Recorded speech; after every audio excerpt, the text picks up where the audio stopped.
Hello everyone. I hope आप सभी लोग अच्छे होंगे। तो हम आज शुरुआत ट्रिग्नोमेट्री से करेंगे। ये हमारी क्लास 10th की किताब है एनसीईआरटी की। तो स्टार्ट करते हैं। तो हमारा ये टॉपिक है इंट्रोडक्शन टू ट्रिग्नोमेट्री। तो हमारा जैसे कि इंट्रोडक्शन में दे रखा है हमें, हम जब इसे पढ़ने जाएंगे तो हमें क्या दे रखा है। ये तो हमें दो फिगर हैं। इसमें सबसे पहले एक चीज़ बोलना है कि यहाँ पे एक इंसान है और यहाँ ये है हमारा कुतुब मीनार।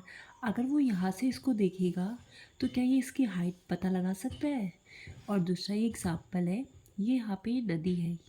नदी के किनारे पे यहाँ पे एक मंदिर है, यहाँ पे एक लड़की है, ये इसको देख रही है राइट एंगल पे।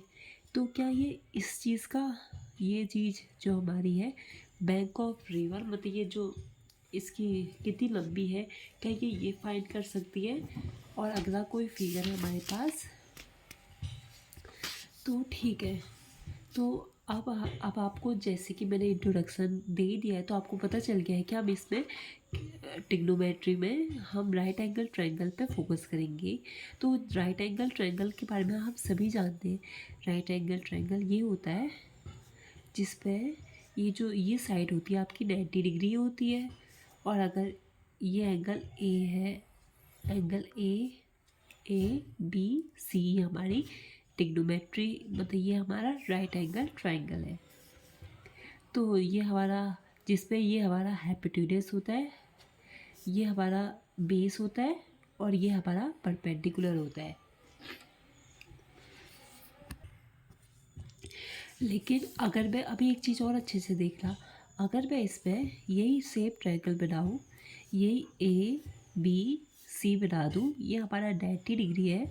अगर मैं अभी एंगल इस बेसिस पे ले लूँ तो इसमें क्या होगा, जो ये वाला साइड है, जो मतलब एंगल एक्यूट एंगल होता है ना, इसके जो सामने वाला होता है ये हमारा इसका परपेंडिकुलर होता है। जो इसके साथ लगा हुआ होता है वो इसका बेस होता है। और जो हमारा ये जो सबसे लॉन्गेस्ट साइड होती है ये हमारा हाइपोटेन्यूस का काम करती है। ऐसे इसमें भी सेम था। ये जो सामने वाला एंगल था, जो सामने, ये हमारा परपेंडिकुलर था। ये जिससे लगा हुआ है ये हमारा बेस था।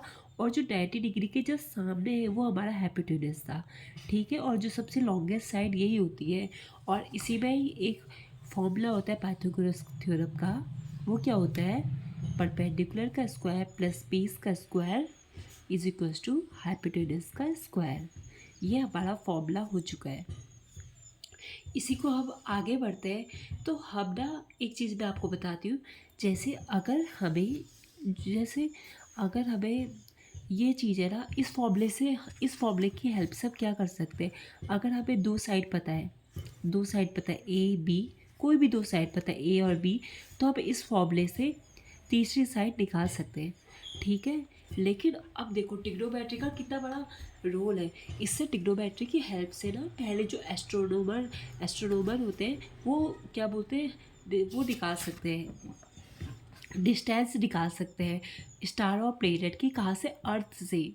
ये मतलब जो मतलब अर्लियर जो एस्ट्रोनोमर्स थे वो इसका जो ट्रिग्नोमेट्री है इसका इस्तेमाल डिस्टेंस निकालने के लिए करते हैं स्टार और प्लेनेट की। स्टार और प्लेनेट जो हमसे बहुत दूर है, कहाँ, अर्थ से।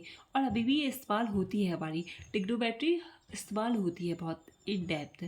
और ट्रिग्नोमेट्री का मतलब जो हमें पढ़ना है, इसका मतलब समझो। ट्रिग्नो मतलब मीनिंग साइड, और मेट्रो मतलब उसका बेसर करना, मतलब साइड को बेसर करना।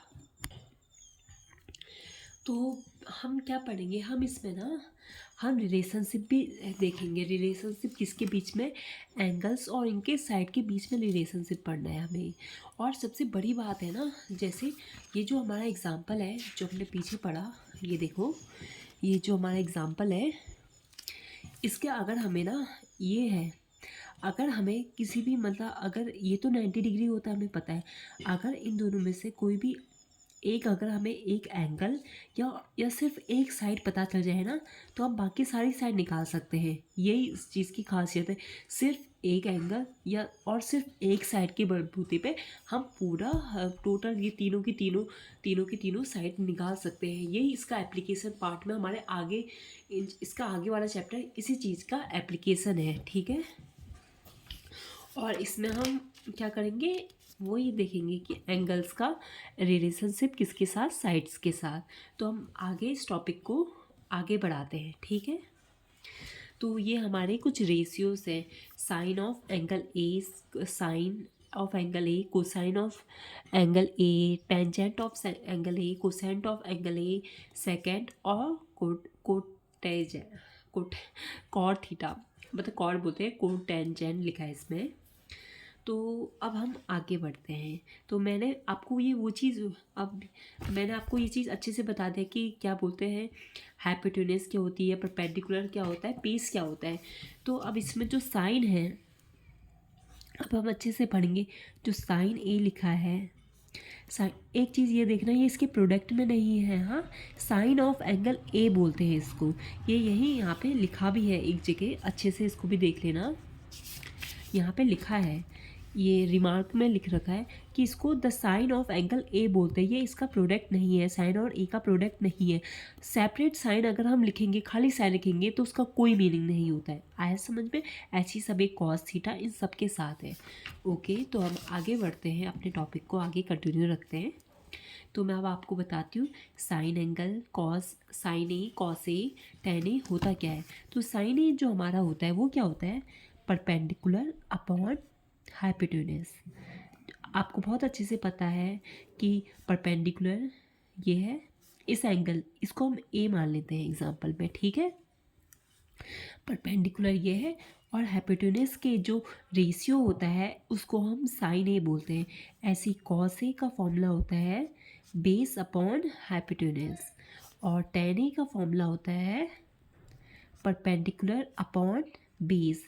आप एक चीज़ देख रहे हैं, अगर हम साइन ए और कॉस ए को डिवाइड करेंगे तो हमारा कितना आएगा, पी अपॉन एच अपॉन का बी अपॉन एच।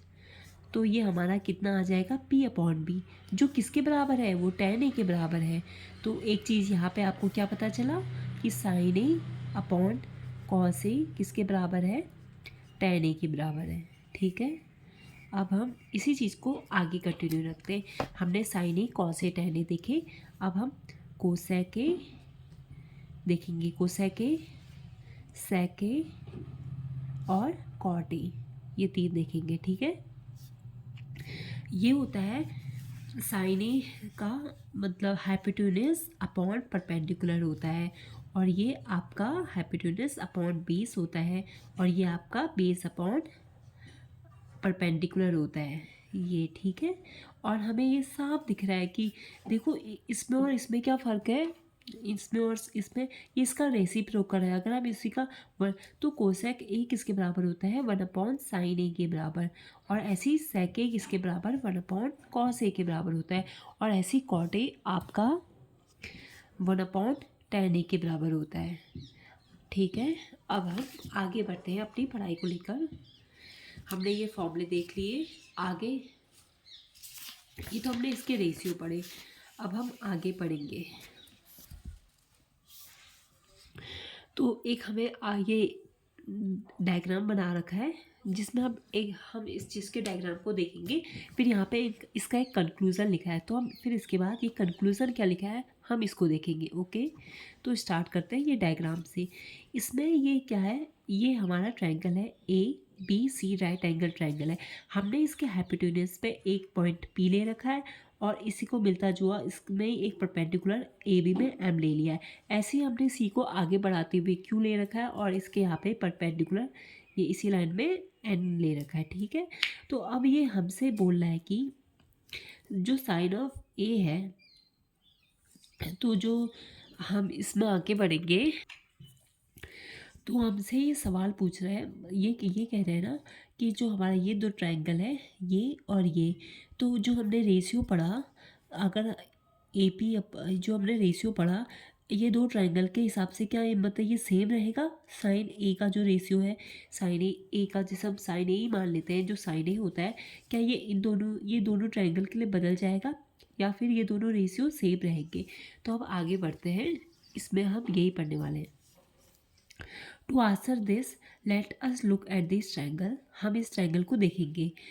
तो जो ये हमारा जो पी ए एम है वो सिमिलर है सी ए बी के। सी ए बी हमने सिमिलर ट्रायंगल की प्रॉपर्टी से हम ये दोनों सिमिलर हैं, तो उस हिसाब से जो हमारा जो प्रॉपर्टी होती है उसको लगाएंगे। तो A M upon A B, जो ए एम है ए बी जो किसके बराबर होगा, ए पी अपॉन ए सी के, और वही किसके बराबर है, M P upon B C. ये हमने सिमिलर ट्रायंगल वाला जो जब चैप्टर पढ़ा था तो हमने ये प्रॉपर्टी वहाँ से देखी थी, क्योंकि ये दोनों सिमिलर है, हमारा एक ये छोटा वाला ट्रायंगल और ये बड़ा वाला ट्रायंगल, तो उसकी प्रॉपर्टी के हिसाब से हम इसको लिख सकते हैं, इस फॉर्मूले को। तो हम आगे बढ़ेंगे। तो M P upon A P, ये जैसे ना यहाँ पे है, क्या है, मैंने क्या बताया था आपको, ट्रायंगल की हेल्प से A M upon A B किसके बराबर हुआ, A P upon A C is equals to M P upon B C. मैंने ट्रायंगल इसमें ड्रॉ भी कर दिया है। तो मैंने जैसे कि बोला था, क्या बोला था कि ये वाला ट्रायंगल बड़े बड़े ट्रायंगल के सिमिलर है, तो हमने यही ट्रायंगल का जो प्रॉपर्टी है उसको लगाई इसमें। तो क्या हुआ, A M upon A M ये वाली साइड